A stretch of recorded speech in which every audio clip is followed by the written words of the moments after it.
tattoo that I got kind of long. Good morning, Wabash. It is another beautiful Sunday here in Buenos Aires, Argentina, and I am coming at you with a very personal video today based on some cool stuff that I did this past week. So based on a couple of conversations that I've had during my time here in Argentina and in the past, today we're going to have a little discussion about the cultural phenomenon of snapbacks and tattoos. Snapbacks and tattoos, snapbacks and tattoos, nice whips, fly chick. This past Thursday, I received my 5th tattoo here in Argentina. I love tattoos. They say that once you get one, it's hard to stop, and I guess I'm starting to become living proof of that. I love the concept of tattoos, I love tattoos on other people, and I love tattoos on me. The weird thing is though, some people don't like tattoos on anyone. In the good year of our Lord 2015, there are still people that have a stigma against tattoos. In this video, I'll explain to you why that's ridiculous and why the stigma has got to end. So first let's talk about this little guy right there, my Gemini tattoo. The Gemini tattoo was my first tattoo that I got as a junior in high school. Even though I was 17, my mom signed off on it, so it was all cool. Thanks, Patricia. And although since I was born on August 23rd, I'm such a Virgo, Gemini is the astrological sign for twins. And so having a twin sister, we decided to get matching tattoos, and we didn't know exactly what we wanted until one day it just hit us that we should get the Gemini sign, because they're kind of simple and not too elaborate and flashy, but still meaningful. And that tattoo started off the trend of me getting things that I felt like for the rest of my life, it would represent something that I care a lot about. So number one is my twin sister. Matter of fact, she was up for best tattoo of the senior class in high school, and I wasn't. What you say? So then 2 years later, I decided to get my next tattoo. This is the most flexible you'll really ever see me be. So the tattoo around my leg that looks like it's written in the script from The Lord of the Rings says, Ojalá que la familia viva por siempre. And in Spanish, that means basically, I pray that my family goes on forever. So first of all, I really wanted a tattoo in Spanish because I knew that I was going to major in Spanish and really wanted the Spanish language to become a major part of my life. As you can see, 4 years later, I'm sitting in Argentina doing this video, so I guess, you know, the prediction came true. Second of all, again, something that I'm very passionate about, my family. I don't think ever in my life I'll regret getting a tattoo that expresses how much I care about my family and how I want to have a big family and make family always a center of my life. People ask me a lot if it's in Arabic. The word ojalá comes directly from Arabic, so I guess they're kind of onto something.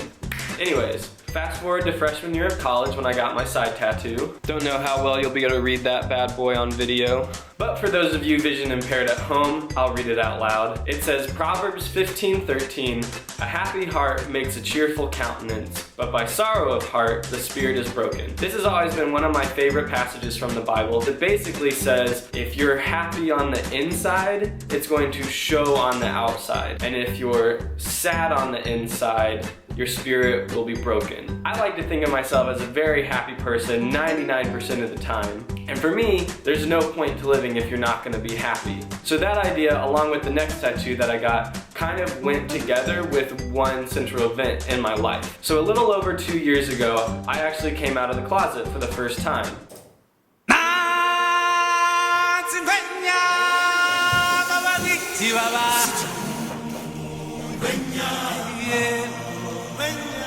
And for me, that was such a profound experience of newfound and real happiness that I had literally never had for the past 12 years of my life, let's say. It was huge. And for me, that idea of the point of life is to be happy was never stronger. And so I got a nice little tap for it. And then about 5 months ago, I decided to get another one kind of along the same idea. So here on my arm, I have 2 bands that are the equality sign. And so since coming out as gay, the importance of equality has become very central to my life. But beyond the scope of marriage equality and acceptance of other people, as I've come to grow, now equality is just a center of my belief system. It's everything from gender identity to race to economic status. And we live at a time when equality is kind of professed, but not really created. And I know now that in my future, I want to be someone that, whether in the classroom or in policymaking, I want to become someone that makes equality happen. And not just through legislation, I want to help change the way people think. So that brings us to 4 days ago when I got my most recent tattoo on my shoulder. Give a little arm flex action there. So even when I was getting it, all I could think was getting a compass has got to be the most basic white girl thing you could do in the world. Like, I just want to travel the world, and I feel like my calling is out there, you know? I think I'm just wanderlust or whatever. But I promise it's more significant than just I want to travel. For me, during my time here in Argentina, not only have I actually used a compass to get around the city, it's also become incredibly apparent to me how important it is for people to travel. Not only did I know nothing about Argentina before I got here, there's so much that I could never have learned about being here without actually coming here myself. But the other thing is, it's incredibly important to learn about where you came from somewhere else. The United States has had an involvement in Argentina that they don't teach us in our history classes. And as a result, I've learned a lot about the United States from Argentina. And it's become really apparent to me that there's this big American filter on everything that we learn about ourselves. And what we think about ourselves is only important in terms of what the rest of the world also thinks as well. There's a time coming when the United States isn't going to be able to function as this completely American-centric version of itself. Globalization doesn't mean putting our fingers in every little country around the world that we want to manipulate.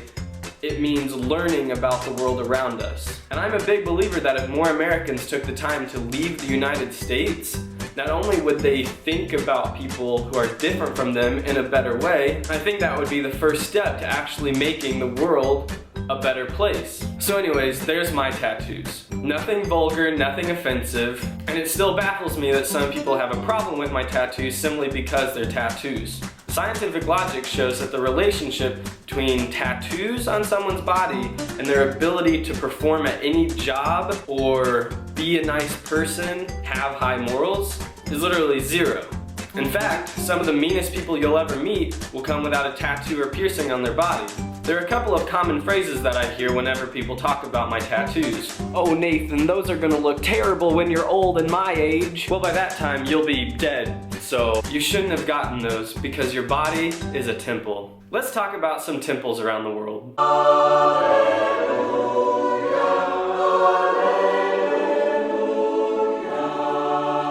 So the bottom line is, it's not your body and it's not your life, so it's not your problem.